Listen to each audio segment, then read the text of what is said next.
Blog Talk Radio.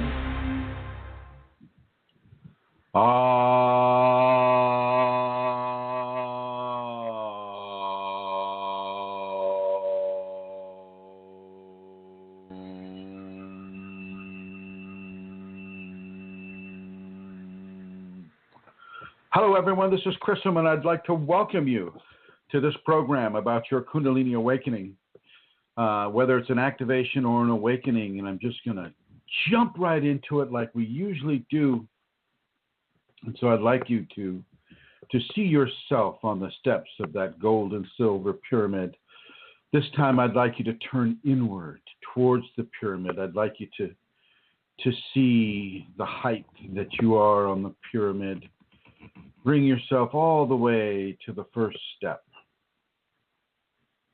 All the way to the first step, and face into the pyramid and feel the grace of the sacred feminine all around you. Feel the strength and the strong and wide area that your pyramid is taking up on the ground. See the trees off in the distance. See the stars in the night sky. For some reason, it's got to be night today. Feel the darkness and feel the brilliance at the same time. Feel the brilliance as your gold and silver pyramid glows in the night, and actually, you know, there's a shadow being cast behind you.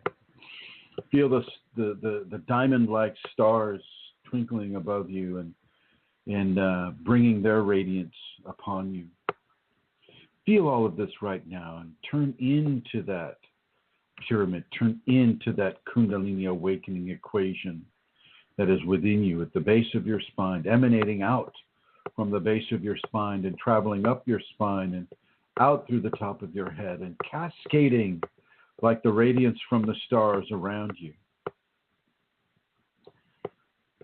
You're providing your own galaxy of stars as the energy erupts from your fontanelle at the top of your head and falls in a cascade all around you, front, back, sides, all around you. You might even see some of those sparks bounce off of your Kundalini pyramid as you stand there looking inward. The main message today for everyone here who is listening here is to go straight in to love. The message that she wants me to give you today is all about going to love, no matter how hard the circumstances may be around you. Go into the love. Find the smallest expression of love and amplify that love to its widest circumference around you and within you. Allow yourself to hear the Kundalini in my voice and allow that Kundalini to help your understanding and your interaction with the Kundalini within you. Listen to the voice and allow it to help you. Find the love within your heart. I know that you have been heartbroken. I know that you have been abused. I know that you've had many, many, many difficult things happening to you and around you. Some of you have lost children. Some of you have lost spouses. Some of you have lost money and been taken advantage of by people in our society. And still, I'm going to say, go into the love, my friend. Go into the love and allow the love to embrace you. You are only here by virtue of the love that the divine has for you. Anything that you've had in your life, you know, including a spouse and children and money and power and position, has all been given you through the love of the divine within. You have been allowed to think that you're making choices. You have been allowed to think that you're the accomplisher, when in fact, for you, the Kundalini people, it has been the divine that has been driving you, helping you, giving you the options that you have chosen the correct option to take. Go into this love, go into this grace, and make the right choice again. Make the right choice again and pull the love from within you. This is why you're facing the pyramid. The pyramid represents that Kundalini equation within you. Allow yourself to step into the center of the pyramid. I want you to see a doorway open up within the steps of the pyramid, and that doorway leads into the heart of the base part of the pyramid, the sacred Shakti area at the bottom of the pyramid, where she would normally lie dormant. In you, she's awake. And that volcano there at the base of the inside of the pyramid is pushing that energy up through the top of the pyramid. I want you to go there now. I want you to feel the love that the Sacred Mother Kundalini has for you and has always had for you. I want you to bask in the glow of that love, and I want you to allow your own love to mirror her love. It's a form of unconditional love for whatever has happened in a person's life. Love overcomes it. Love is bigger than that. And for the disasters that we have in our life due to our requirement to have need for attachments, to have need for a house and a car and money in the bank and food in the refrigerator and the toys and the divergence, the divergent activities that we participate in. Allow those distractions to just drop away. Those attachments are also overcome by the love of grace, by the love of the divine within you. I want you to feel yourself inside of the first chakra of your Kundalini body. Feel the radiance. Feel the emotional flow, the flow of love, the flow of acceptance. You belong. You belong, and you always have. It's just that we allow our attachments to distract us from the truth of who we are. Society promotes this. Society promotes it so that people become so addicted to their distractions and to the attachments that are basically illusionary. But we have to live in society, and so we play the game. We play the attachment game. Right now, I just want you to step out of the game and step into the inner Kundalini pyramid that you should be standing within right now. Look at the glowing silver and gold walls of the room that you're in. See in the center of that room that beautiful energetic force that is going right up, all the way up and out. Feel that force within you and allow that force to begin to control how you feel. Take a moment and allow that force to control how you feel. Feel the gratitude to the divine flow within you. Listen to my voice and let it help you understand what I'm talking about. Feel the voice reach within you. Feel your Kundalini embrace the Kundalini in my voice. Open your Kundalini. Be opened by your Kundalini. Feel the love in every manifestation that you can understand that it is coming through you with. The love of God, the love of the body, the love of the soul, the love of thoughts, the love of giving love to other people, the love of receiving love from other people. Really, really begin to focus on this now, my friends. This is a quality of expansion that you are being invited into. the quality of the expansion of a very sacred quality. The divine love is wanting to expand within you. Let it. Embrace it.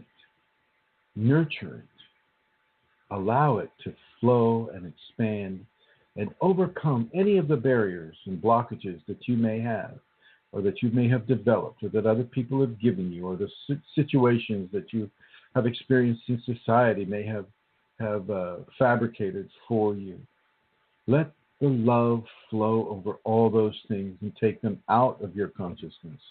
Right now, just be in love, with love.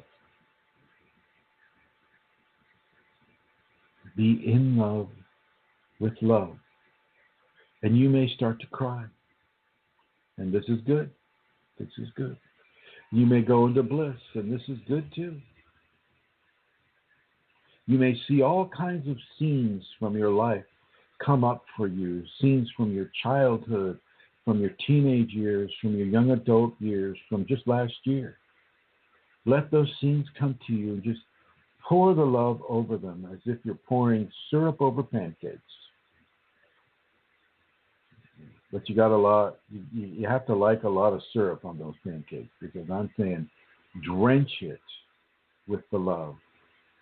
And I don't care what kind of love you use for this. It can be the sweet, sweet, sticky kind of love. It can be the maternal or the paternal love. Any kind of love will serve you in this way. The love of grace is a very powerful one. And if you can reach for that, and if you can feel for that, let that expand within you as well. Take a moment and do this.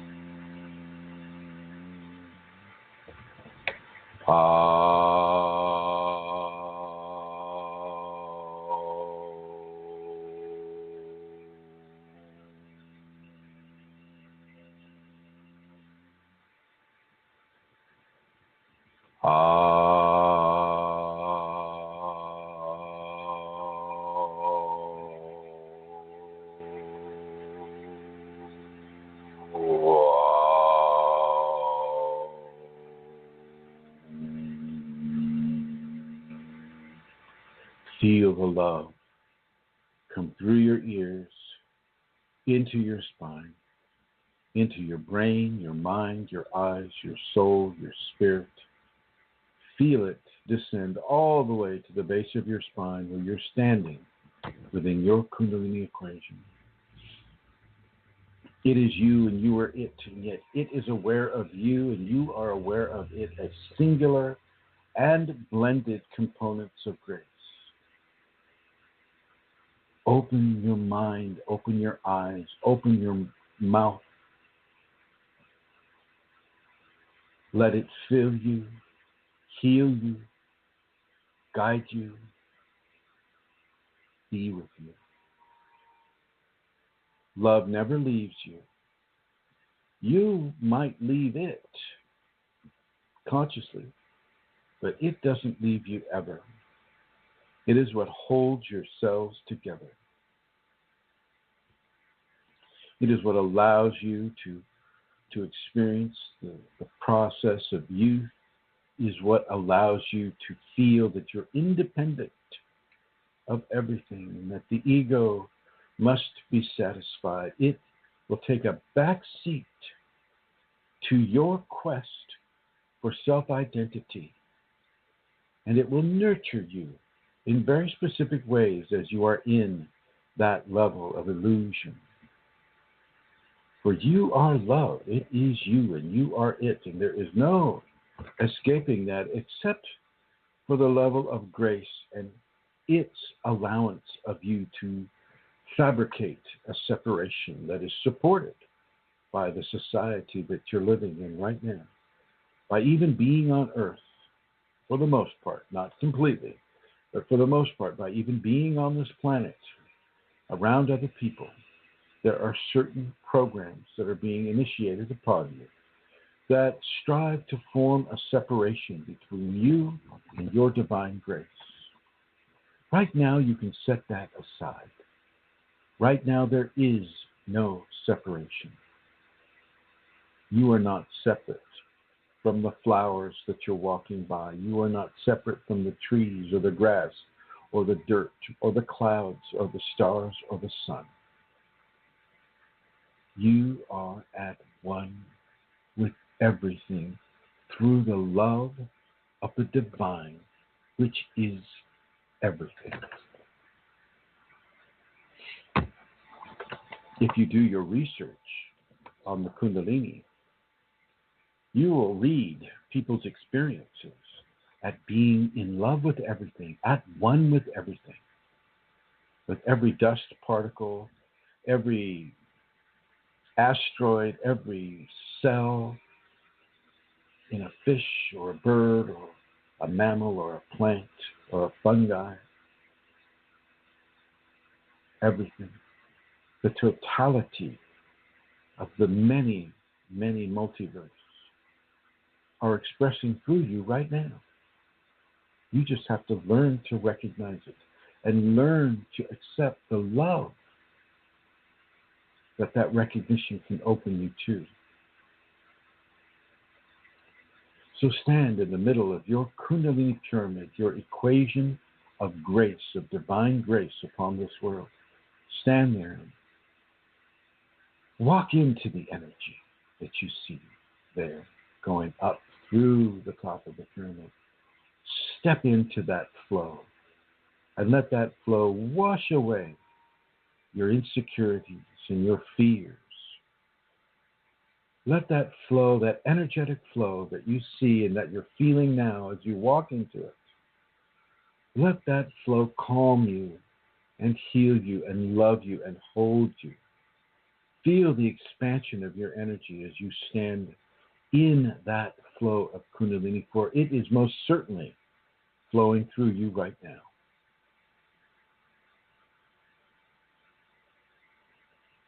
Forgive everyone and everything, including yourself. Forgiveness is a form of love that nurtures love within you. Love of others and love of self. As you forgive others, you develop forbearance for them and patience for their growth pattern and their expressive patterns of development upon this world. As you come in deeper and deeper into your Kundalini expression, you begin to see the patterns of people's development as they stand around you or walk past you or sit in the car next to you in heavy traffic. You begin to understand where they're coming from and why they're coming from that place. And it's a beautiful, beautiful form of understanding that really allows you to expand your love for them, even though you may not agree with what they're doing or how they're doing what they're doing. You don't have to agree with people's choices to love them as humanity, to love them with the heart of grace within you.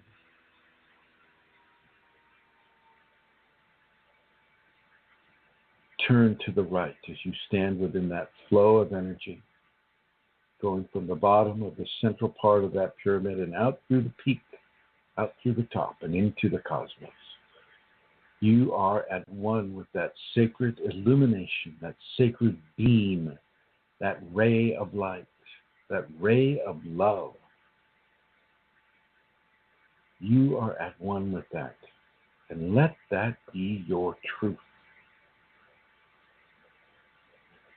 Allow yourself to live from that truth in a consistent expression of heavenly love for everything around you, divine love for everything around you, every level of creation, whether it's good for the human being or not so good for the human being. It is an expression of the divine upon this world or within the many levels and the many creative expressive levels around the physical. talking the astral. I'm talking the causal plane, the mental plane, the emotional plane, and the heavenly planes, or the divine planes of existence. Merge with all of it, my friend. Not just the physical. Yes, the physical is a vast level of expressive divinity, and merge with that. But also feel yourself expanding into the spiritual areas, the higher vibratory areas of creation. The place where you go when you dream. It's not all about the physical, my friend. The seven heavens. Some of the ancients would refer to it as the seven heavens. And these are the dimensions that are above the physical. And some of them that actually embrace the physical, like the lower astral. Open your love to encompass all of this. Feel the tingling in your spine. Feel it as you stand within that huge flow of grace, coming up through the bottoms of your feet, up your spine, out the top of your head, and straight up through the pyramid of grace that is your Kunalini equation. Allow the understandings of love and the importance of love to come into your life right now. You may not be able to do everything that I'm asking you to do, but if you keep it in your mind, if you allow love to become a factor in how you think and what you think about anything in your life, you allow the levels of Kundalini divine grace to come in to your thinking process. And that will change your thinking process. That will change your level of judgmentalism. That will change your level of anger.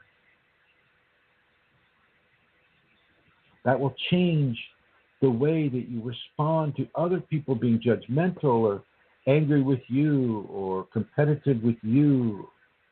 It changes your response, and it places you in an extreme level of strength. Because as you expand the divine love that the Kundalini is opening within you, as you expand it, and it flows over the egocentrism of what your levels of self-validation may be, it smothers out certain elements of invalidation that the ego may harbor.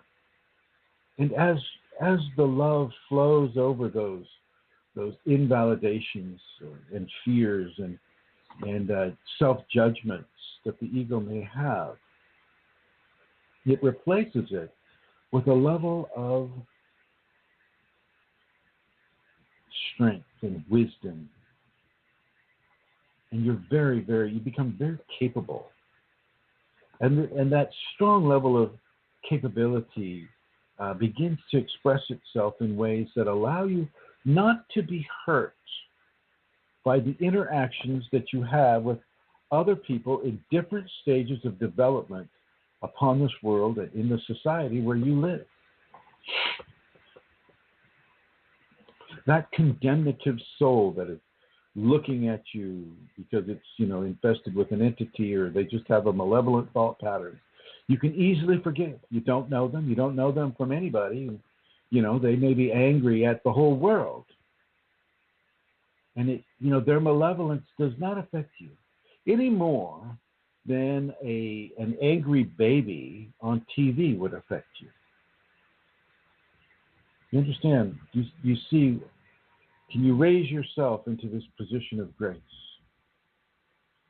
So as you're experiencing the love and the love is expanding itself within you and controlling the way you think, and because it controls the way you think, it controls the way you act, and because it controls the way you act, then it controls how other people might see you as well.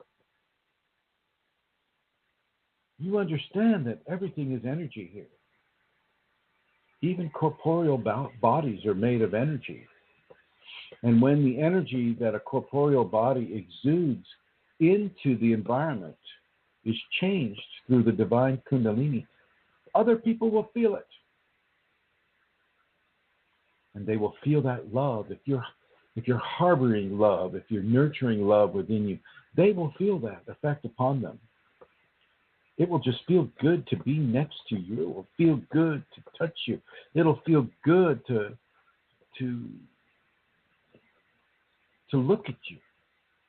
And this is why you see nature emulating that expression by having the butterflies land on you, or the bees land on you, or the wasp land on you, or the bird land on you, or the snake curling up on your foot.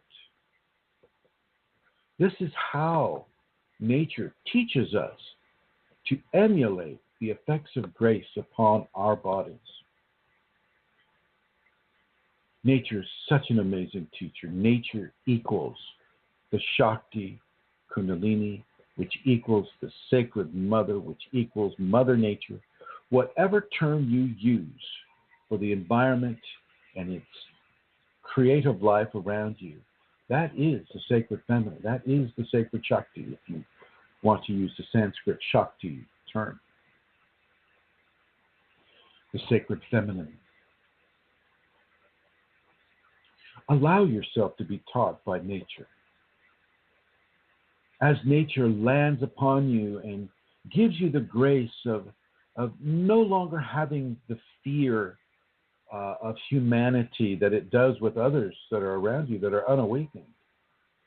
As the bird lands on you, or the butterfly, or the bee, or any of the creatures begin to have a fearless interaction with you, so can you also have a fearless interaction with nature, but also with humanity. As your love is expanded and amplified into the environment around you, you begin to condition through your radiance the levels of love that is received by the environment around you. Take a moment and feel this. Take a moment and feel this. Listen to the Kundalini within you. Listen to the Kundalini within me. Listen and feel and allow and surrender and express. Feel the knowledge of the importance of love in your life. Feel the knowledge of the importance of love in your life. And allow that love to express its way through you. If you're having jealousy in your life right now, that's just a test. That's just a test from the Kundalini, reminding you of what you no longer have to experience. The shift. Change the channel. If you're feeling revenge or anger or hatred, that's just the option that you're being given from society that you can put in to the flow of love right now and release the objects of anger. And forgive yourself for having that anger. Forgive yourself for having the jealousy. Forgive yourself for having the fear. Because once again, remember, forgiveness is an action of love.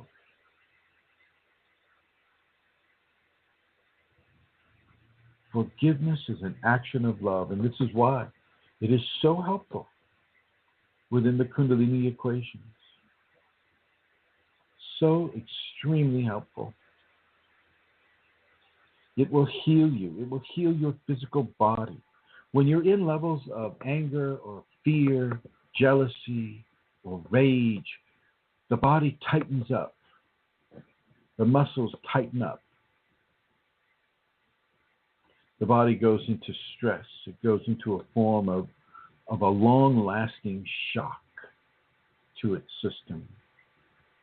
And so the muscles are constantly stretched and the bones are constantly pulled on and the ligaments are constantly weakened because this constant pull upon them. Go into love. Go into forgiveness. Go into tolerance. Go into compassion. Go into patience. Go into self-discipline. Go into honesty and truth. These are all qualities of the giant luminous gem that is love. Kundalini will support each of those noble behaviors.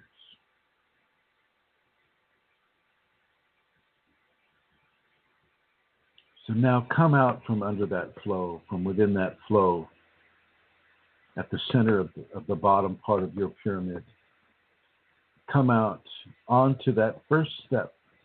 Feel the interaction with the environment around you. See the stars again. Turn around and face outward. And let your love expand as far as your eyes can perceive. For the eyes and the vision carry the luminous qualities of love into and upon the environment. The eyes are like capacitors of love. The love that you feel within becomes increased, and as you see and as you view your environment, carry the love upon your vision. It's like the vision has weight to it. It has consistency beyond just a formulation of light waves or a perception vector of bringing in information. Now you're exuding information. You're projecting information away from you. It's just like, as I've mentioned in some other programs, if you're naked, and you're in a society that doesn't appreciate nakedness, but you're naked and you're taking a swim in a pool, and all of a sudden you feel like you're being watched, and you're like, trying to cover yourself up or whatever, which is so not right, but we're just using this example. You feel the weight of someone's gaze upon your body because that gaze carries a force of consciousness.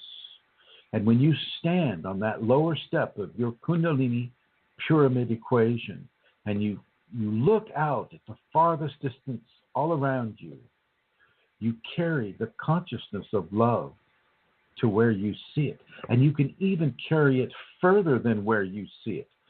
If you know that there is a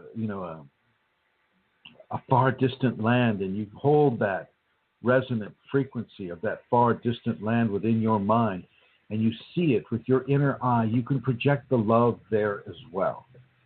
If you know where there's a war-torn country experiencing severe deprivation, extreme fear, and you want to send your love to that place in a healing, all you need to do is say the name of the country, and the divine will carry that love to that place, to those people, to those animals, those insects, and all the levels of creation in that land, including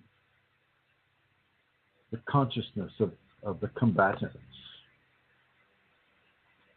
So stand and face outward. See the stars in the sky. See the mountains, far off mountains. See the plants, and feel the exquisite quality of divine life that is around you, because all life is divine. All life has the spark of divinity that controls it, that runs it. All life is divine. And so feel that environmental divinity come into your consciousness, as if you're standing there naked and you're feeling all eyes of creation upon you. I want you to look right back into those eyes with your eyes and express the love through your eyes. The consciousness of love through your eyes, and let your vision carry it everywhere you look.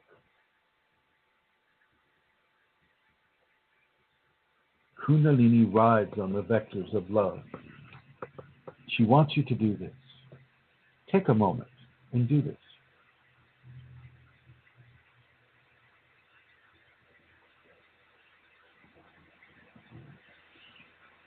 Take a moment and do that. Feel what it's like. Feel how you look with the eyes of love. Feel how your vision carries the consciousness of love at anything that you gaze upon, anything that you look at is now saturated with love.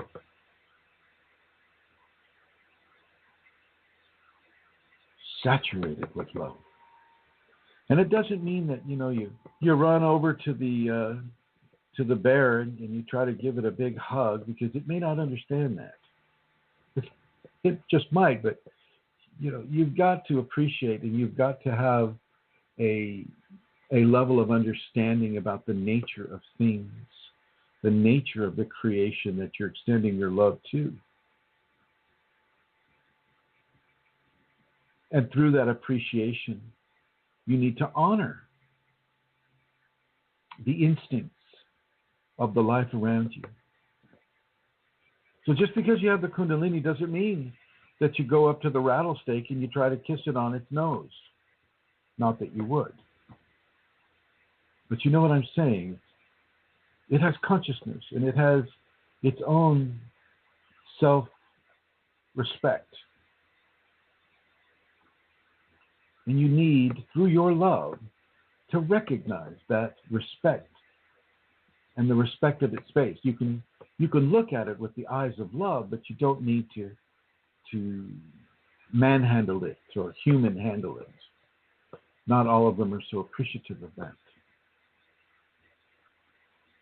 And yet, like I say, I've had snakes curl up on my foot.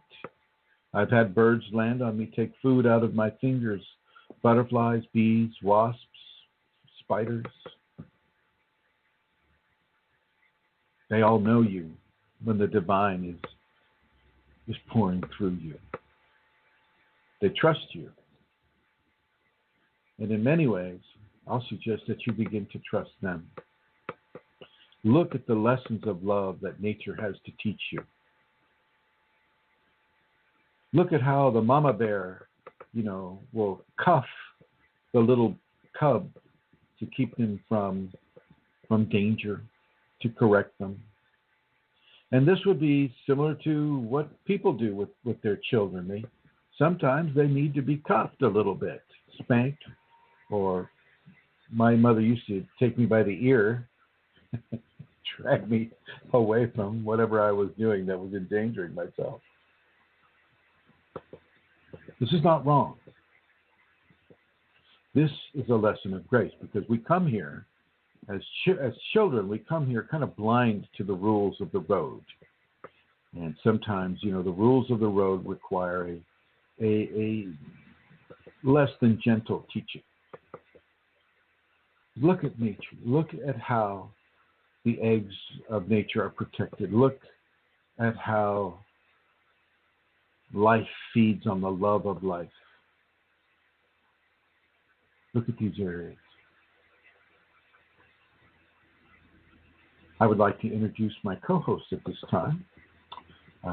She is a gifted member of the Kundalini Awakening Systems groups and communities, and she has put this program together to allow you to understand more about your Kundalini equation. Hello, Amelia Santara. Hello. Hello, Chrism. Hello, everybody. Hi. Hi. It's How you hard doing? to come back from that.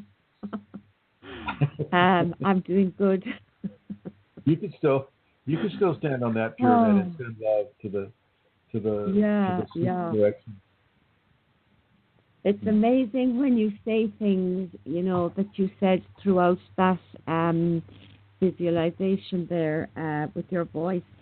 When you say something, some things in particular that are truth, I get this tactile feedback or communication from the Kundalini, and it's like tactile bliss, it's just the truth of what you say, is very beautiful. So thank you. Yes, sir. The Kundalini knows how to speak with love. Thank you, Kundalini. Yes. Now, I've noticed, Chrism, that there's somebody on the phone that I would actually like to go and speak with. I think they may have a question. Will I go do that now? Yeah, please do. Please do. And I'm gonna talk with Chrism. And Chrism, I don't really have the opportunity now to go to that link that you posted there. I'm not sure what environmental memories. I'm not really talking about environmental memories with this. I'm talking about direct, you might say telepathic instructions from divinity. And I see that Doug is saying hello. Hello, Doug Bennett. Nice to see you here. And Tajashri, hello. I don't see you. Vicky Vaughn, hello. Cole and David and Alana Seeger, everybody, hello. And welcome to the program. And thank you for showing up.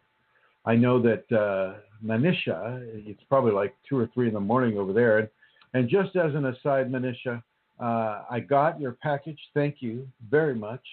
And I'm interested in working with that magazine over there. So let's go ahead and set that up. So if people have questions, and Chris Mice says the article has to do with the love of nature. Well, very good.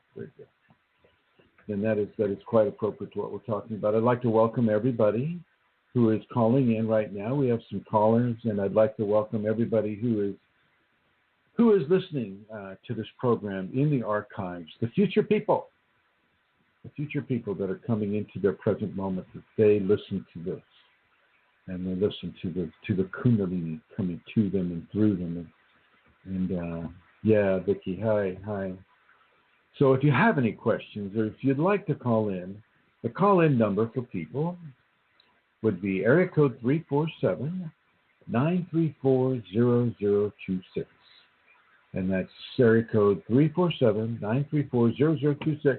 I want you to feel free to talk about anything that pertains to your Kundalini awakening, or your interest about Kundalini, or anything, your phenomena that you may be having right now, or research that you're doing. Yes, Santara.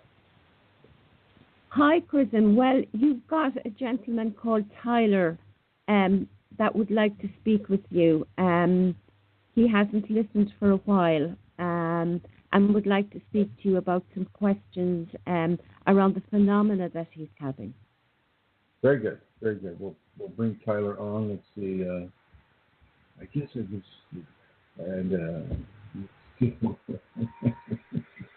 Okay. Hello, Tyler. Hello, Chrism. How are you on this beautiful day? I'm doing well, thank you. And how are you? I'm hanging in there. I'm doing pretty good today, I guess. Overall, my experience has been a mixed bag of things, I guess. The last few weeks have been amazing, and I must say that overall my experience in my awakening process has been improving for the most part, and that's a good. Have I spoken with you before, Tyler?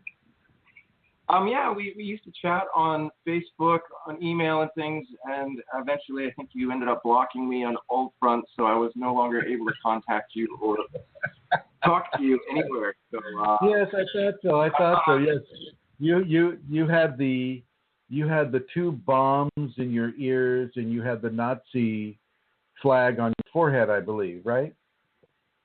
No, that was it was a metaphorical symbol of the disassembly of the a lot of the propaganda that is being forced upon us in the mainstream media. And in fact, actually that was supposed to be a that was like the Mickey Mouse hat with fuses going in. Well, look, you sound like you're doing you're in a very different space right now. So tell me how things are going with you. Do you still have any kind of a possession going on? Actually, in fact, it feels like it could be that. I don't know if, in fact, that is the case 100%, but I've been feeling phenomenal like that quite a bit today, actually. It was pretty intense. And I feel things like family members being forced into my body, forced into my chakras, particularly the third chakra, and and I feel like phenomena as though they're being forced into me, and I have no very few recourses in escaping. Well, here's the recourse. Here's the recourse that I'm going to suggest that you have right now.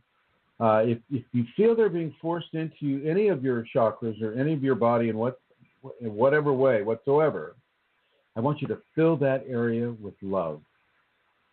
Fill it with love. Let them be cared for. Let them be nurtured. Let them be educated. Let them be held in the love of your grace. And just bypass any of the negative forces that may have pushed them into that area of your expression. You might see your chakra system as extremely expanded, and because of that expansion, they may just be walking into that energetic field of their own accord, or maybe, as you say, maybe being drawn in by another force. But just fill it with love, and really, if you can follow what,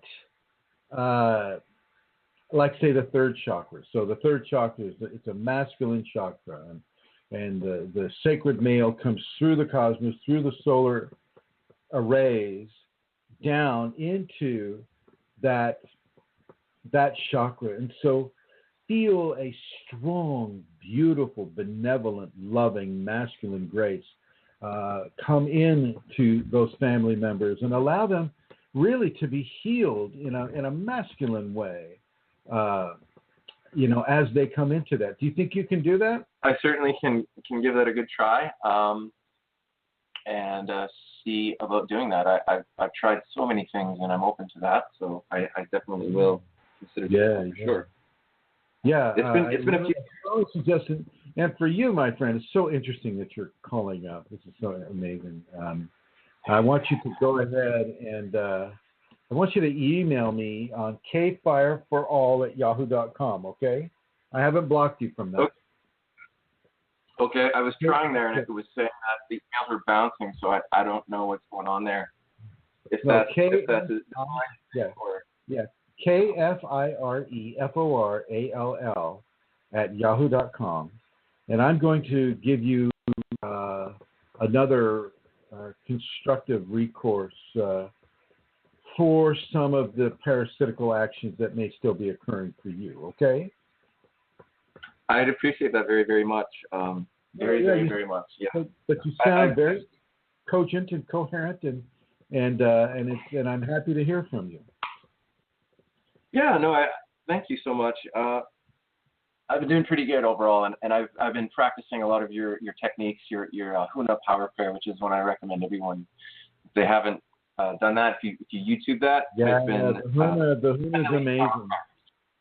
It is. It's very powerful, and I've found a few variations and techniques, and I'm using that one as well, that actually seem to make it a lot more useful and empowering, and the effects come on a lot more immediate, and it's pretty amazing. And it's just a matter of changing the wording around a little bit. Instead of asking the Amakua to grant you, your ego self, pretty much the gift, it's rather to ask the Amakua to grant itself these gifts, these things that you pray for. And then in the end, what happens, it's kind of like self-service. I notice when I pray for others, it happens immediately. The same thing as I ask for the Amakua, it happens immediately and more powerfully. Nice.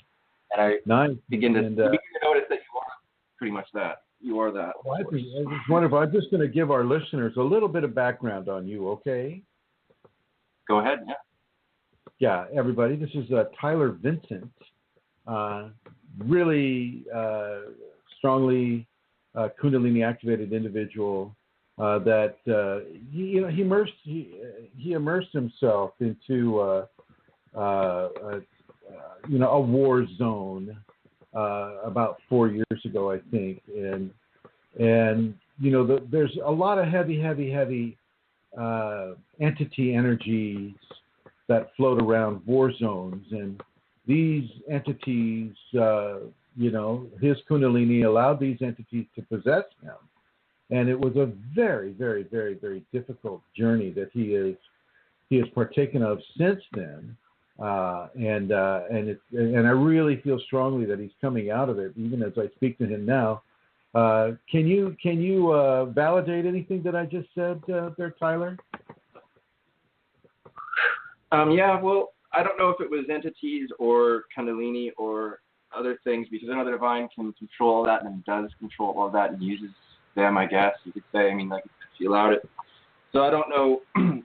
I never had much of the entity issue until I started talking to you, I think, on Facebook, and then you started bringing that up every time I asked you about anything, and that's all I started looking at for you. And that's all I saw. And then after a while, I stopped looking at as that, and I started noticing all the Kundalini activity, the entity activity started to subside. But yeah, I don't know. I don't know. I don't really. I have seen a few entities here and there. I have seen a few things that appear like them. I've had a lot of really wild phenomenological experiences, and I tend to see that more as a divine nature than I see it as an entity thing. So I do try to keep an open mind that way and look at it that way. I certainly won't suggest that all you've been having is entity contact, but for a certain amount of time, yeah, there was definitely some conscious interruptions that were occurring within your equation. Whether you could feel it when it was happening or not, I could certainly feel it and hear it. I have noticed. That's when they showed up. Like, every time I went to use was when it got worse and worse and worse. And then, I did notice that. I did notice that because, we had some interesting conversations. I just want to congratulate you for hanging in there, Tyler. I want to congratulate. It's not an easy row to hoe, really. The Kundalini, first of all, I believe it came up naturally within you, did it not?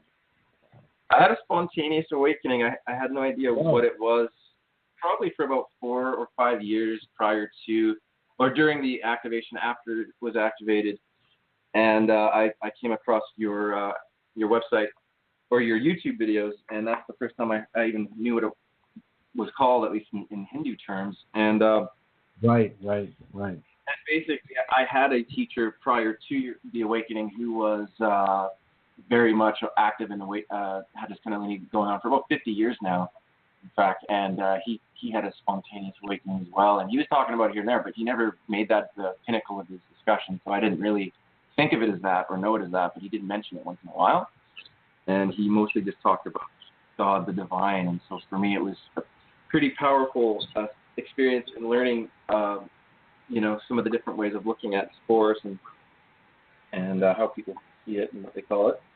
And that changed my whole equation around amazing. In fact, I learned a lot about it, and I'm seeing now it's becoming very public, very popular. There's a lot of people starting to get out there, and I foresee that's going to continue more and more as people understand what it is, in their own ways, unique ways. Are you the person that's been reposting these radio shows? Yeah. I got Kundalini 2014. I've been posting your videos online for a couple of years now. Yeah, I'd like to extend a level of gratitude to you and to your Kundalini for the amount of people that have been helped in a selfless service fashion by you, Tyler Vincent. And I will be effectively unblocking you as soon as this program is over if you want to converse again. I wouldn't mind that at all. I'm certainly open to building bridges and keeping them open. And you're always, I really do appreciate always having somebody who's been through a lot of these things to talk to, because there's always, I find even the Kundalini responds very well to every question, every sincere act of seeking and looking for a help. And if you have any issues, going on, I recommend people do that, is sincerely go to your way to ask and search, and every little bit you do will help you out in huge ways. That's what happens to me. And I got my own YouTube page, Kundalini Kova, Kova. If you look that up on YouTube, I've got a whole bunch of videos I'll be putting up shortly. And so just in case you didn't know, that would be Kundalini Kova, Kova, and that's from Tyler Vincent. And, he's had a long, challenging path. And you're hearing him right now, folks. He's come through it. He's come through it with a level of consciousness and cogency. And he came to this program today. It's the program that's all about love, all about going into love and expressing love and experiencing the divine love. And wow, Tyler, it's a real pleasure to reconnect with you, my friend.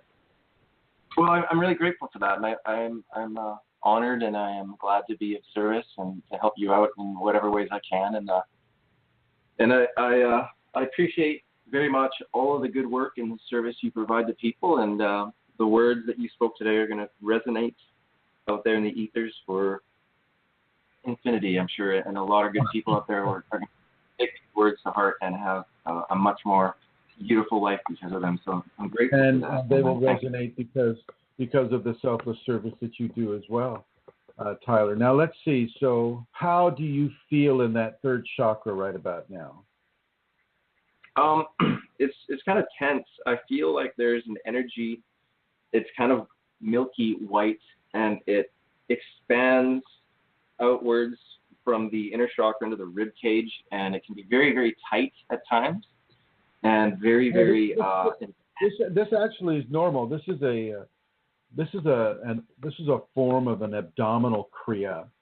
Don't be surprised if you start feeling the area of the third chakra, wanting to tuck itself under the rib cage. Have you had that sensation? Yeah, a little bit. That's part of what's called a bandha lock, BHANDA lock, and a bandha is basically Sanskrit for lock, and it's part of what is called the Maha Bandha within the Sanskrit terminology, and this has to do with the very specific locks that the Kundalini automatically puts your body into in order for its radiance to. It's like it's another form of a capacitor, really. As you put yourself into the Mahabandha, the energy increases exponentially. But it's hard. It can be kind of a painful thing. I mean, having the diaphragm tucked under the rib cage it doesn't hurt because she's been preparing you to have this, or you wouldn't be experiencing that level of it yet. But with your eyes up and your fingers in the position, your tongue up, your rectum squeezed closed, and your diaphragm tucked under your rib cage, that is the Mahabandha. And you may want to see if she wants you to do that. Okay, yeah, I'll give it a try. I have found doing that actually previously worked very, very well. And there's a few other techniques I've been practicing as well. Some of them date back 3,000 years, I guess, to the Kundalini following Moses at the time, and they were all being ravaged by fiery serpents. And Moses went off and built a caduceus out of bronze and put it in the center of the town, and they all stared at that, and they'd look up, and those who looked upon that actually their lives were spared, apparently, is what it says in the Bible. And that's what I've been doing. I'm practicing that, is staring at a caduceus, radiating that chakra with divine light, and you can do that anytime, anywhere. It's a really powerful technique, as long as you're not being over. It's a lot. It can produce a lot of energy. So, Well, I've been actually, as you've been speaking, I've been working on your third, and I've taken out a little bit of, shall we say, diversion, and giving it grace and giving it a level of luminosity that I think will help you respond well to the Mahabandha. This is what she wants you to do. If you can try that just for a little bit. And what will happen is with the Mahabandha, the tongue up, the eyes up, the fingers locked, the rectum closed or squeezed closed, that's fairly easy for the conscious mind to do. But what will happen with the abdominals is they'll start to quiver. the multiple muscle systems within the abdominal area will start to quiver and jerk in a kind of an autonomous fashion. And then as it increases, as that kriya, it's like a kriya, as that kriya increases, wham! All of a sudden it'll tuck itself under the rib cage, and you won't be allowed to breathe in a normal way. But don't worry about it. She'll control your breathing. And you might see if this is what she is inviting you to participate in. Okay, don't force it. Don't try to tuck your diaphragm under your rib cage, but allow yourself to be open to that occurring. Okay. Okay. All right. Yeah. I'll give it a shot. I'll give it a shot too. Yeah. Yeah. Go ahead. I was going to say, there's a few interesting techniques I've found for dealing with third chakra issues that have been very helpful as well, and some of them include mantra visualizations of light as well that kind of go quite along well, I think, with your chakra breathing system you have on KES1. And it's a process of punching, actually, that area. I think you mentioned once that one of your students did chest pounding kriyas for years, in fact. And I found that interesting because I started practicing this on my own volition, finding that it actually really cleared out a lot of energy in that area. Using mantras. You might find that is true. That you don't know. Punching is one thing, but a heavy pat all over the head, the neck, the face, the shoulders, the chest, the abdominal areas, even down on the inner thighs. Not the genitals, the gluteus maximus area, the back of the legs, the front of the legs, the knees, anywhere your hands can reach. If you can give a heavy pat on that, that is also a form of kriya that the Kundalini will respond nicely to. So you might, if you're doing that, that's a great way, yeah. Very much. I know I've been practicing that, actually. It's funny you mentioned that because I've been doing that, especially in the legs, in the butt, in the thighs, etc., like that area.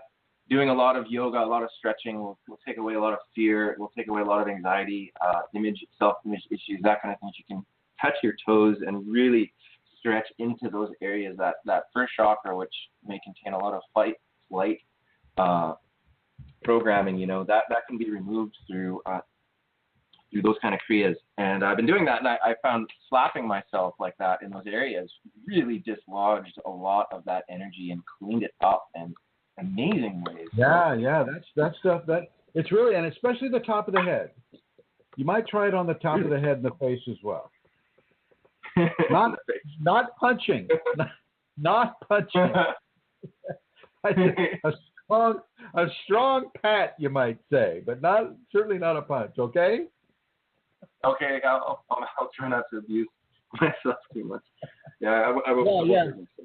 Chris Maya's responding, says, it sounds like we're talking about emotional freedom technique, EFT, and I can't say that I am promoting EFT, even though I do. I like the EFT scenario, but this is not tapping.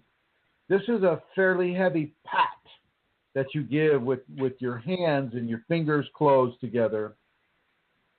And it's you know how when you're clapping your hands like that, this would be using your closed hands and patting all over the head with some force and the face and the neck and the torso, the chest. It's a form of a heavy type of I should say a softer form of a strong slap. Mm-hmm. Okay. Yeah. So no punching. It's been a hard enough journey already, hasn't it? Yeah, it's been a pretty wild journey, and some of it's been pretty tough. Some of it's been pretty amazing. But yeah. It's a good thing overall, though. I know that and everything is going to work out beautifully, and I'm not really I'm not overly concerned anymore. I can tell, after a while, a lot of the difficulties do fade, and I encourage people, no matter how seemingly difficult your time may be, just to persevere, because in the end it will be worth it. It's However many lives we come back, we just keep coming back over and over again. We're going to have the same kind of mini awakening going on. It's best to face as much as you possibly can, if you can, whatever you can bear, you know, in as healthy ways you possibly can. And I've been doing that. I've faced a lot of karma, a lot of negative karma, a lot of things, and yes, you did. Yes, you did indeed. I've been guided to do a lot of interesting things by the Kundalini as well, which is pretty interesting, like things like hanging myself, which is one thing she got me to do personally, and you know, and that was interesting. Not by the neck, everybody. He's not talking by the neck. Or are you? Yeah, actually, yeah. No. Yeah, hanging by the arms or hanging by the feet, you know, that's fine. Hanging by the neck, and unless you've got some sort of a real blockage in the neck, you don't really need to hang by the neck. Maybe you did. Yeah, it was pretty wild. I blew up my ceiling fan just before, just to prove to me that nothing would happen. And then basically that was it. And it was all, I guess, a fear test. I don't fully white grasp it on everything, but it was, I think, a fear test to overcome a lot of my fear and my trust issues and my fear of death, and I faced it and I survived it. And you know, I was put through a lot of other things too, and a lot of them, some of them didn't go the way I was expecting. Some of them I ended up hurting myself really bad. Some of them were miraculous. Some of them I instantly, my skull would change shape. You know, like I hit myself in the head with a rock. She told me to do that, and then suddenly my whole skull went round. You know, and totally smooth. All the cracks went away. Every little problem I had in my skull relieved. Other times she had me like break my toes with a barbell, and I dropped the barbell on my toes, shattered them, and went walking and jogging on them and all kinds of shit. And then eventually I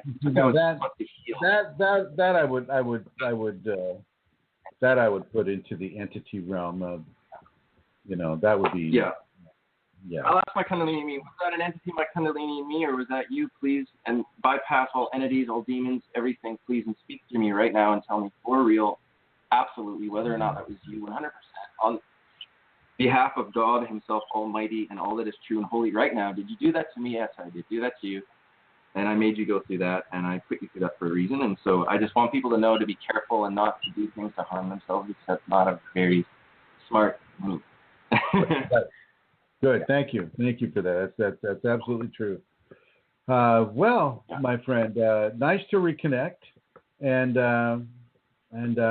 do email me on the kfireforall@yahoo.com, and let me send you that little piece of assistance. Okay.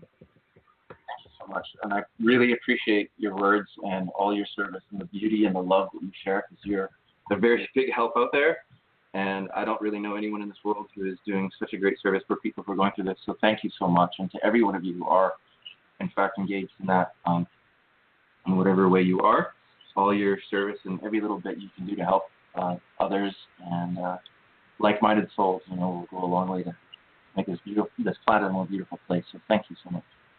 Thank you, Tyler. And so that was Tyler Vincent, everybody, and what a great story. He has really come through a lot, and I'm honored that he would call us up today. So nice to hear from you, Tyler, and look forward to more communication. Let's see now. Gerline has written. He says, I've been having a lot of experiencing with my sleep dream. Oh, no. I got to go back a little further here. My physical health is also declining. I've been dealing with fatigue for most of my life since puberty, which for me was really early at age 8. The fatigue and brain fog. Oh, boy, what happened here? Somebody wrote something. Okay. All right. The fatigue and brain fog is hard to work with. I try to eat a clean vegan diet, but still having problems with it. The first thing that comes to me, Gerline, is to stop being a vegan. Definitely stop being a vegan. Do not do that. Find a quality of meat that you need to eat. The chicken or the fish or the turkey or I don't care if it's chocolate-covered grasshoppers. But you've got to stop the vegan diet. that is going to help your fatigue. That is going to help your brain fog.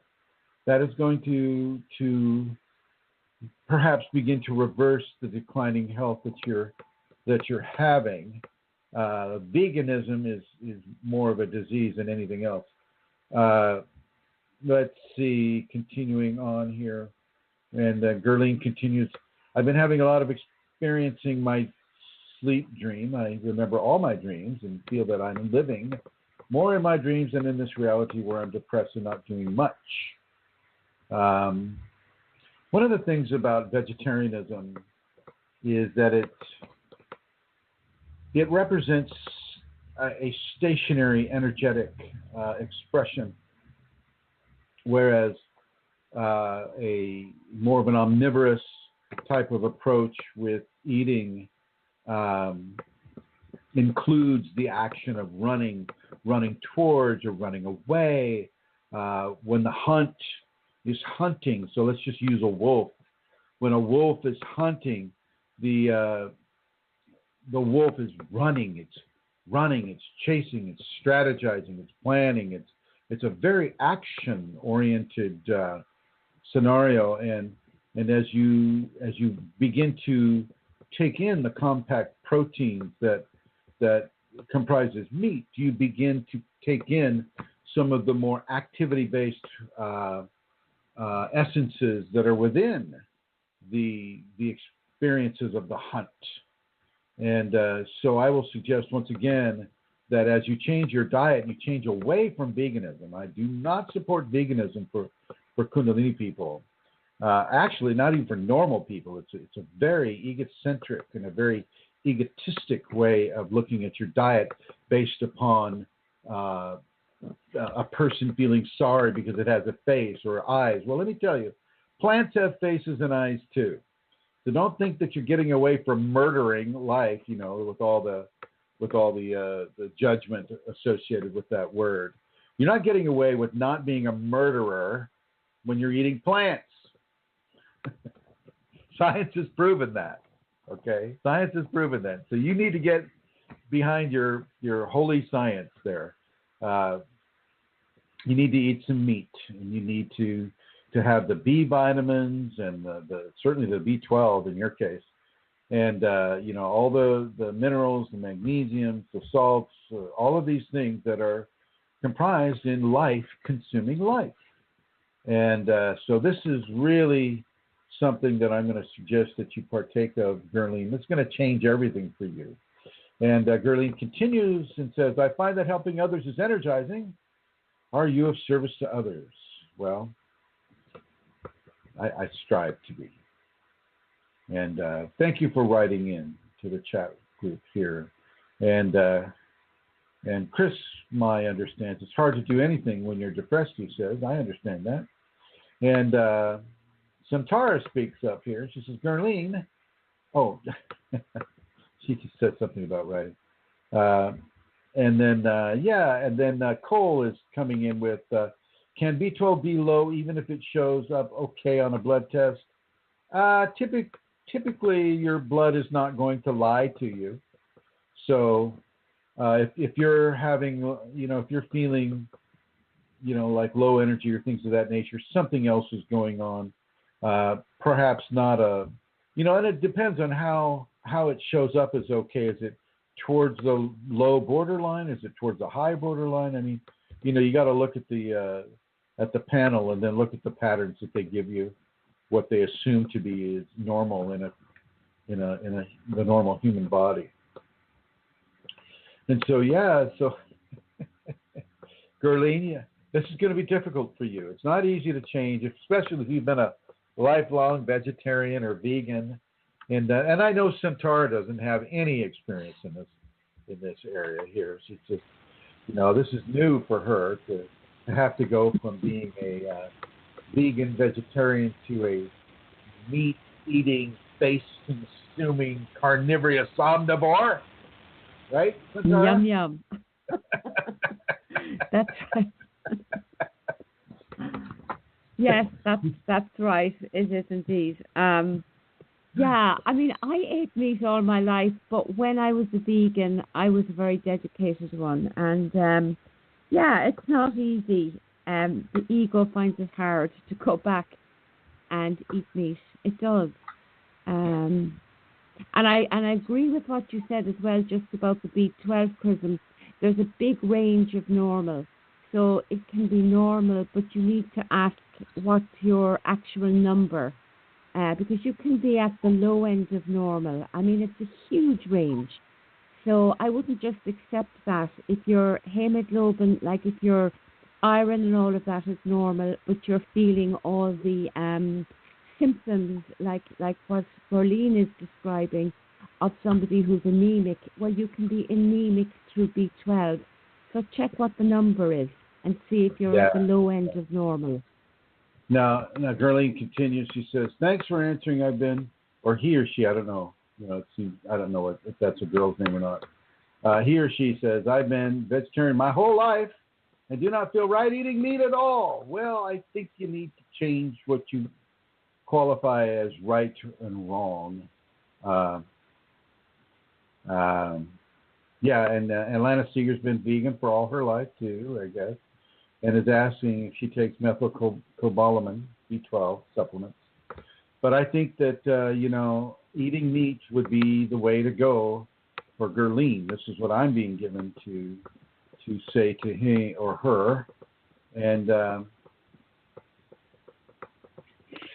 that's what I'm being given. I understand you've been a vegetarian all your life, and Centaura was vegetarian for many, many years too. But her Kundalini one day told her to consume meat. Can you tell that story, Centaura? Yes, I can, of course, Chrism. I'm just posting the first question there for you to refer to in a minute from Gerlene. Yes, I was a vegan. I was a vegetarian first of all, and then I was a vegan. And one day, I told this before, but one day I had this urge, a compulsion, this feeling that I was to eat fish, and I was absolutely horrified because I had stopped calling things meat or, fish. Everything was flesh. So to me, it was quite horrific to actually contemplate eating any form of flesh, fish or beef or anything like that. But the compulsion would not go away, this urge that I was to do it. And so I had heard, you had said this to me sometime previously, that this would happen. So I knew that I knew it was for my Kundalini that I was to eat the meat, the fish. And so I followed that. I decided, okay, I will, because the urge would not go away as much as I wanted it to. And so I had to consider what was the easiest type of fish that I could eat. And for me, it was soup, chowder.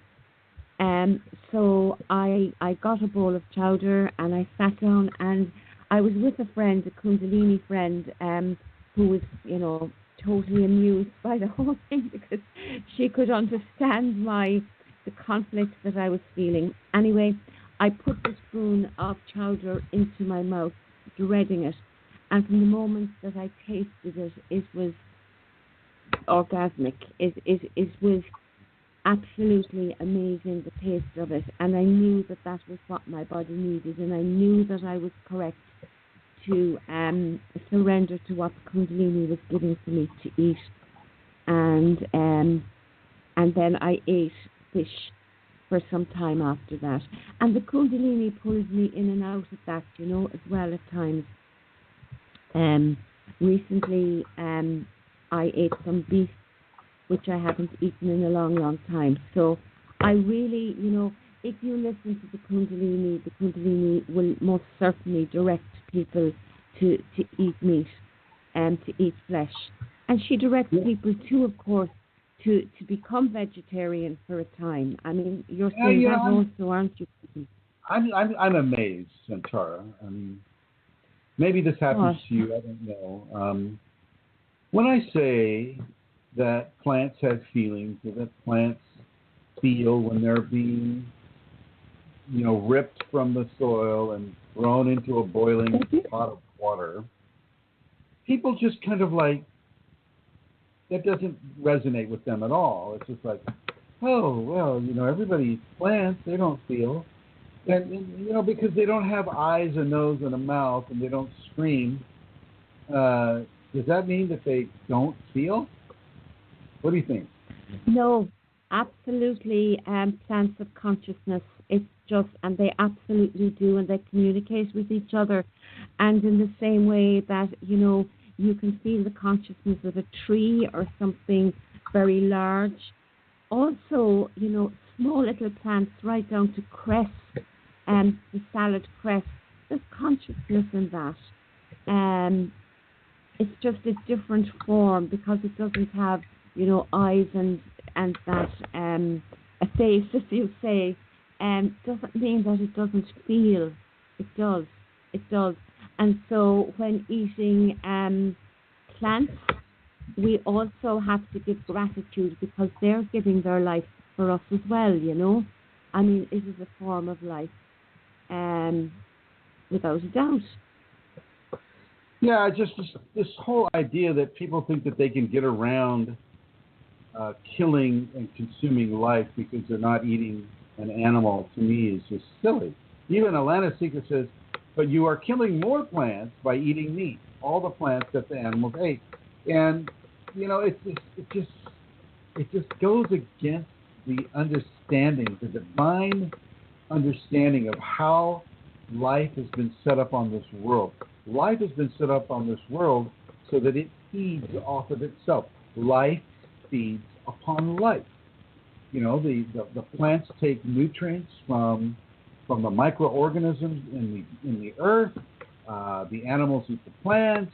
The animals eat the animals. I mean, it is the way things are operated on this world, and we've got to take the egocentrism out of it.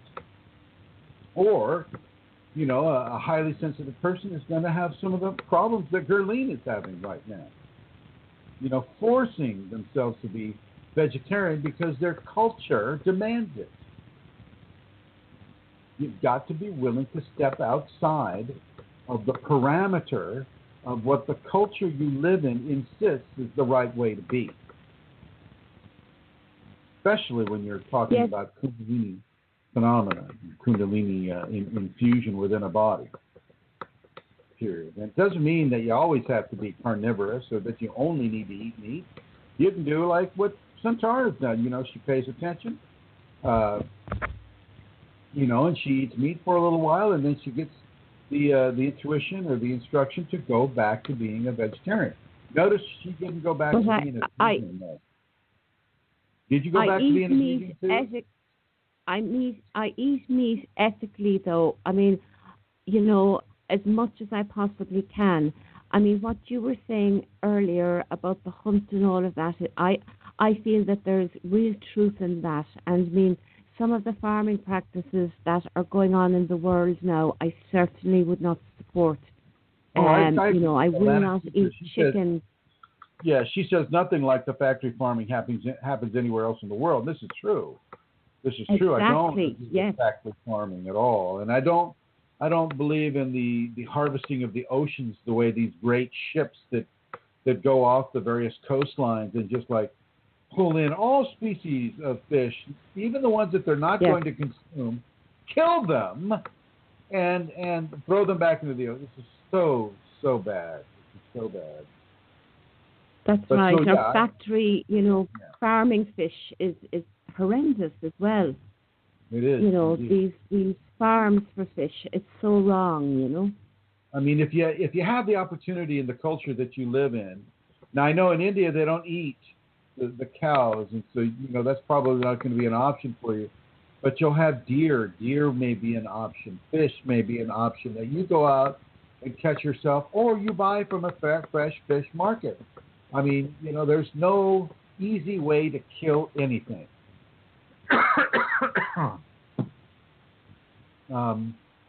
And so you just got to get over this idea that you're a murderer if you're killing an animal, because you're not.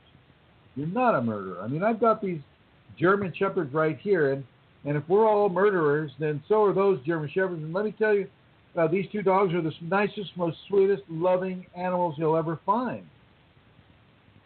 So I don't buy it. I see it as human-based egocentrism, and people need to get beyond that. Gurleen is writing again. He or she says, I was vegetarian until the age of 16 when I felt a resonance with changing my diet further to become more plant-based and not participate in animal cruelty, and so I went vegan. Yay. I resonate with plants a lot in the color green and feel good eating the plant. You know, I worked in Santa Barbara, California.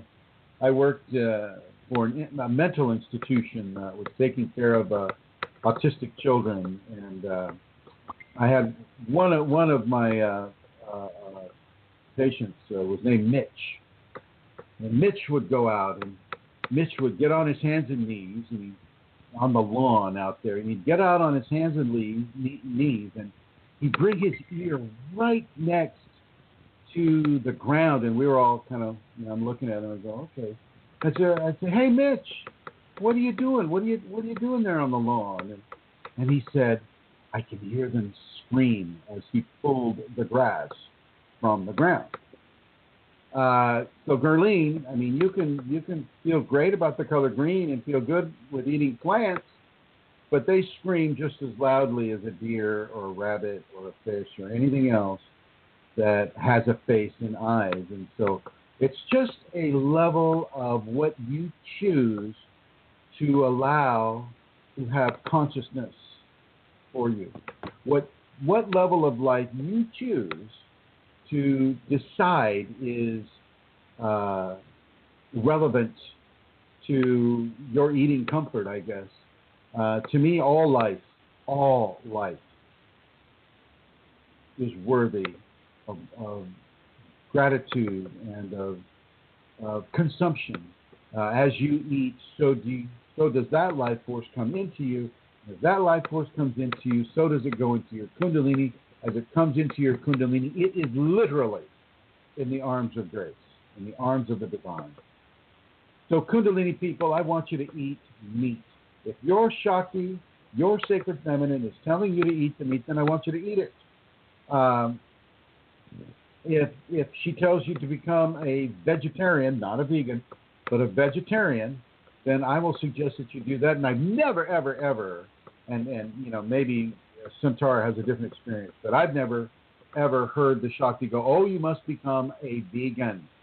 Because that is not, in my opinion, that is an egocentric form of food selection and a very selective form of mind manipulation behind that in order to run from a fear of guilt, and a guilt that is based in the taking of a life that is similar to your life. Not expanding the definition of life to include all the different levels of life, but just one particular mammalian form of life. Yeah, my experience. No, because I can say that I was a vegan, but in actual fact, that wasn't how I became a vegan. I just stopped. I didn't realize I was a vegan when I was a vegan, Chrism, if you know what I mean. It wasn't until afterwards, as I was going through it, I realized I wasn't eating dairy and I wasn't eating any animal products at all. It was also a time where I felt intense, extreme love for my fellow creatures, and that was part of my process as well. But not your plant. No. I know, but that's what I'm saying to you. When we start talking about vegan, I'm using that term, but it wasn't how, like the Kundalini most certainly didn't say to me, now you shall become vegan, whereas she definitely said, in inverted commas said, communicated, I wasn't eating meat for a time and then I was eating meat. So I'm saying I use the term vegan, but I probably shouldn't, because that's not how I actually... Do you know what I'm saying, Chrism? Yeah, I do. Well, I know this flies again for the Indians, for the people from the Indus Peninsula, the country of India, and other countries. where veganism, that is the way. I know a lot of the Buddhist countries as well are, they're strict vegetarians. I went through phases as well, though, with Kundalini Chrism, where I would cry inside the shop when I would see cut flowers. Right. As much as I would cry when I passed, chicken or, but so. When you were chewing on that lettuce, boy, there were no tears. Yeah. No, there were. That's what I'm trying to say to you. Yes, I would have become extremely aware of the life in so that's an invitation for extreme gratitude, and it's the same with eating chicken or fish. And I agree with Alana Seeker. We're not trying to, we're not participating in the factory farming thing. We're participating in local farms that have the chickens, the free-range chickens that run around. They get freedom. They get fed the corn and whatnot. Typically they're organic. We participate in my opinion, more of a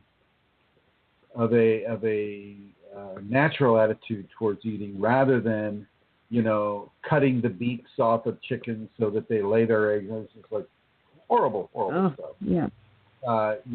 We participate the same way that nature around us participates on this world. Nature eats the eggs of her creatures. There's a certain level of balance that is being incurred through the natural form of food selection.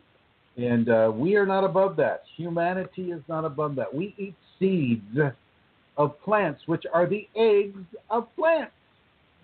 Plant placentas, my friend. So let's be honest about what it is we are doing. Let us be honest. Life lives off of life. And whatever form of egocentric, guilt, hiding, food, consumptive choice that you have, with your Kundalini, you will need to listen to her. And if she says eat the prime rib, well then, my friends, I suggest you go for the prime rib.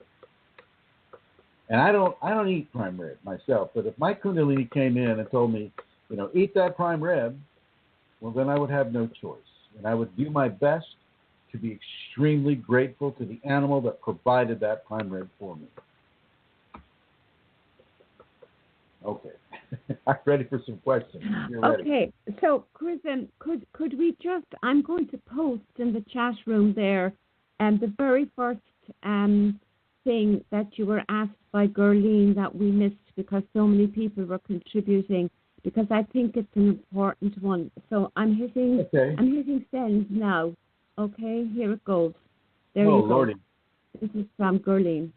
Yeah, she's depressed, and or he or she is depressed. Mental health problems for many years now. Feeling really lonely, hopeless, and unloved.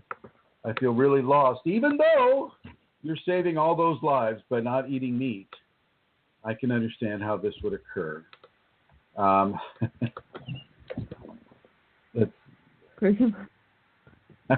looking at it. Hang on. Yeah, I do feel that, once again, it's going right back to the food intake. This person is not receiving the nutrients that they need to receive. And the electrochemical responses within the system is not being honored with the nutrients that will help run it in a better way, a more healthy, a more balanced way.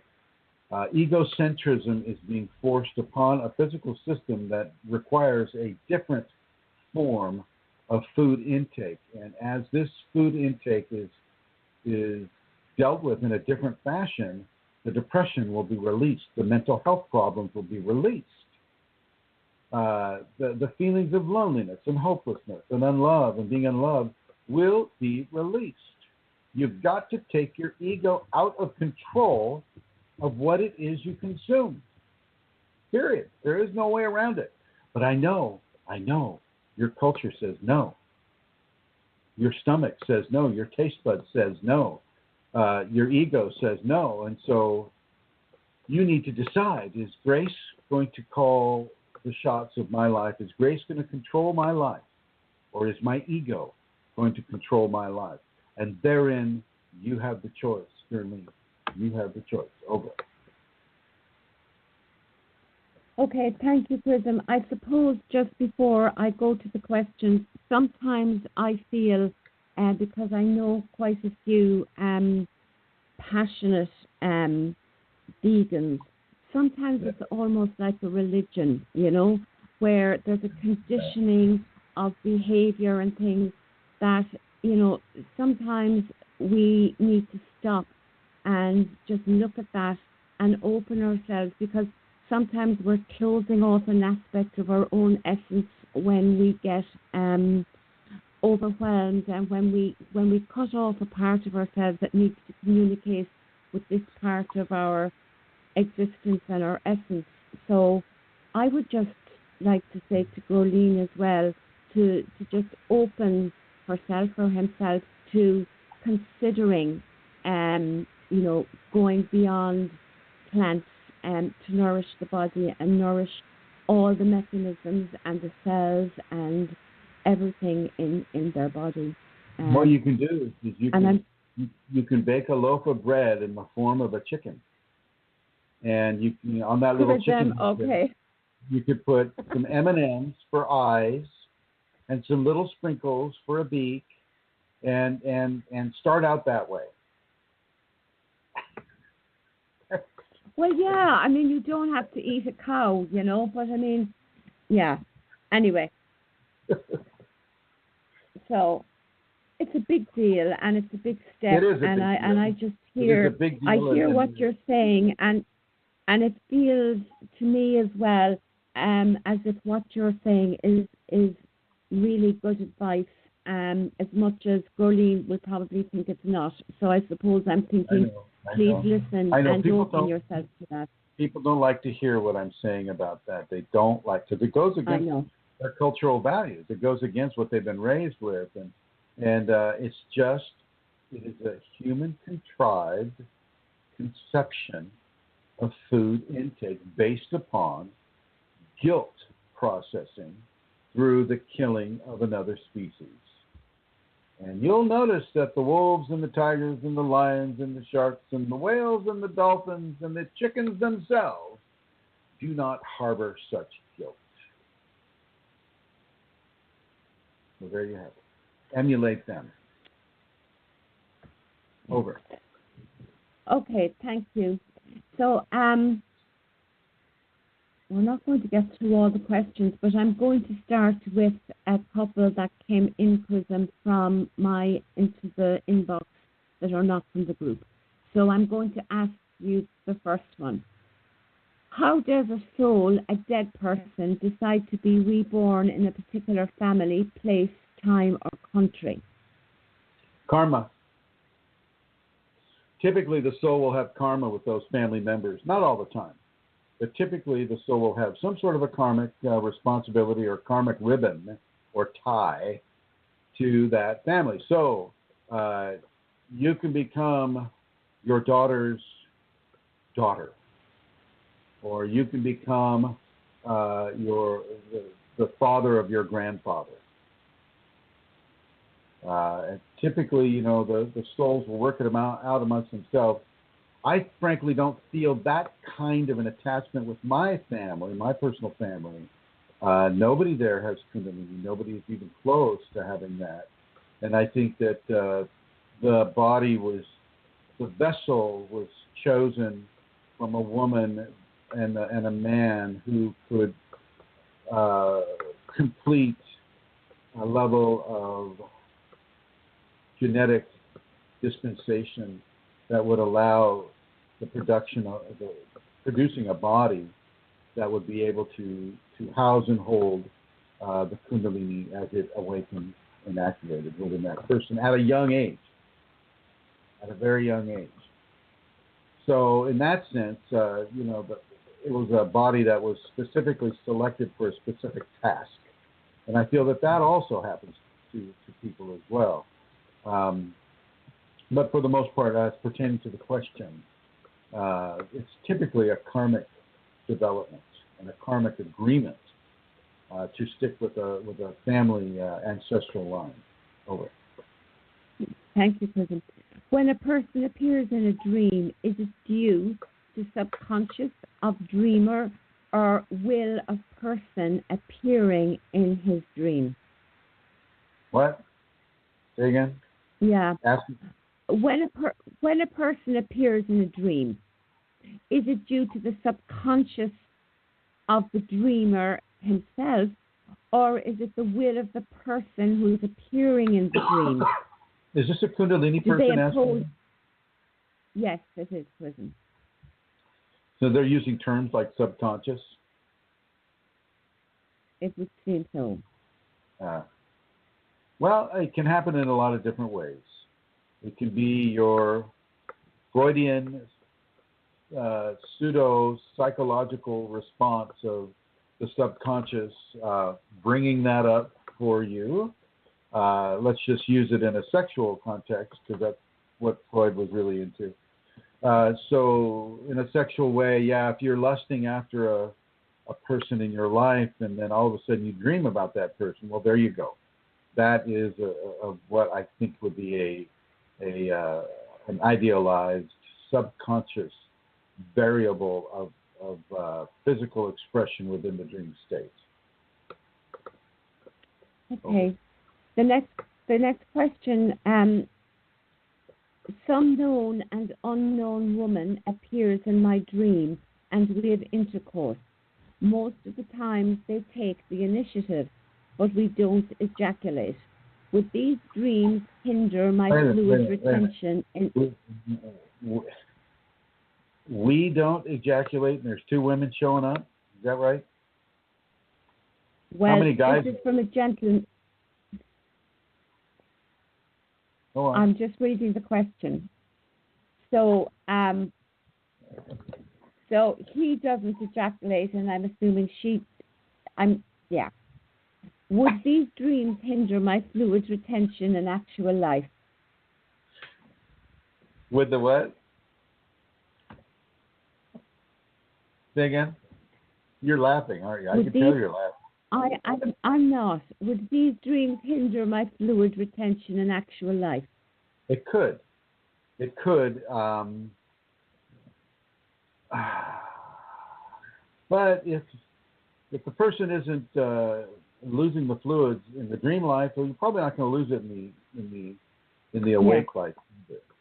And as far as being visited by women, if this is a Kundalini person, that could just basically be a test for the legitimacy and the self-discipline of the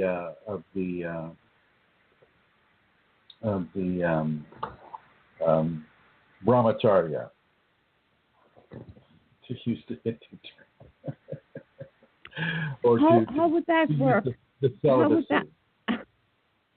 Yeah, but I mean, the women, known or unknown, that come in the dream, take the initiative and they do have intercourse. Are you saying that they should not, or are you saying that it's retaining the fluid is the test? Are these dream women coming in or actual women? Yeah. Which? Dream women. So the dream women come in and they make love with this guy, right? That's correct. And he doesn't ejaculate, right? That's correct. Question. It seems like the question is kind of answered through the actions of the dream itself. Is he asking? Is he going to lose the fluid in his physical waking life because he didn't lose it in the dream life? Well, that's what he asked. Is this guy practicing celibacy? I don't know. Well, Amelia, these are important questions. Okay. Obviously, he's concerned about spilling his seed, right? Yes. So I would say that even though you're having sex in the dream life and you're not ejaculating in the dream life, that can carry over to your waking life as a test by the Shakti in the dream life to support the lack of the loss of fluid in your waking life. So I'm going to say that Okay. no, it will not have the effect of spilling your seed in the waking life, unless Thank you, Chrism. the Shakti takes the pressure off the testicular vessels and the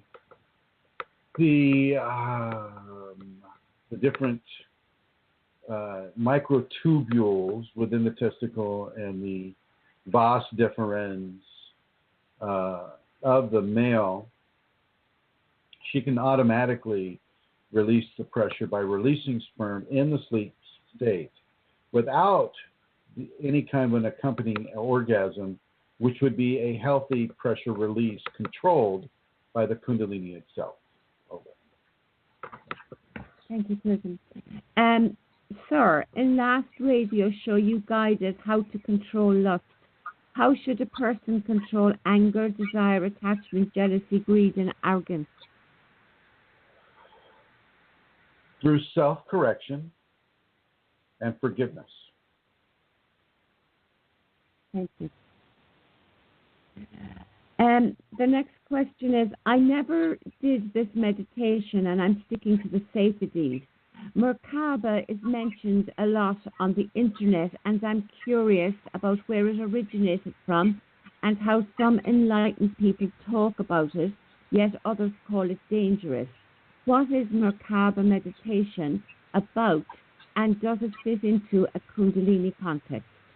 Not really, but I mean, a Merkaba is a geometrical form that people think they can use to travel through the dimensional folds with, and that to receive enlightenment with.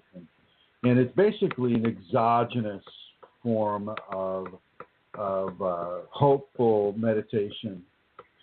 Basically, once again, as people like to do, they're reaching outside of themselves in order to affect something that is inside themselves. And I know that some of the people form the Merkaba from within and they expand it around themselves. And I guess that's a little bit healthier.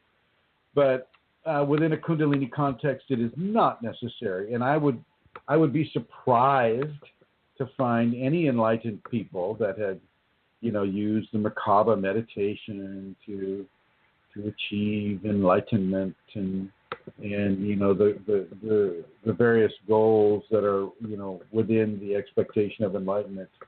Merkaba is from a Kundalini context a waste of time, an unessential human formulated behavioral belief system that's been promulgated by various different authors. One of the main ones calls himself Thoth, T-O-T-H, and he's assuming that he's channeling this ancient Egyptian god or so, he thinks.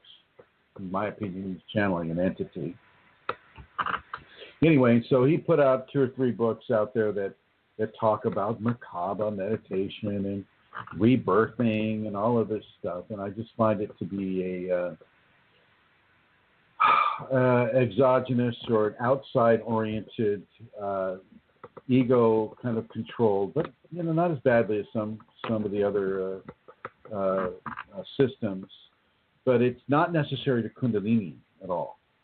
You do not need to imagine yourself in a geometric formation, doing specific, meditational exercises.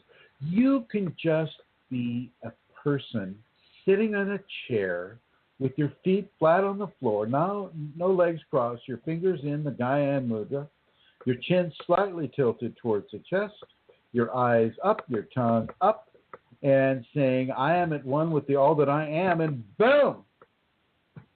That'll get you there. Over. Thank you, Chrism. The next question is, I am reading the safeties and practicing daily, which I find easy for me to do, but my problem is the 5 Tibetans. About 3 months ago, I tried to do the Tibetans.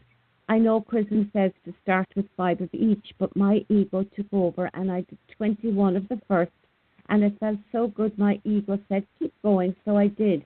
But then I did 6 of the second and maybe 5 of the next and 4 and so on, and finished doing them all randomly. I almost died. It was the worst mistake. I feel like I shattered into tiny cells. I could feel myself floating in my living room with the cells dividing at a speed I could not even imagine possible. I went into panic mode, and there's a bit more about this, but it was a very painful experience that took 4 hours to feel like myself again and took me weeks to get grounded. And I have never tried it again, even though that's 3 months ago. I feel I'm not ready. Or am I letting my ego control me, or am I being scared? You're being scared and you're letting your ego control you, and you need to not do what your ego makes you think is the right way to do it. You did it the wrong way. So you made a mistake, and you suffered the rewards of that mistake. Correct the mistake.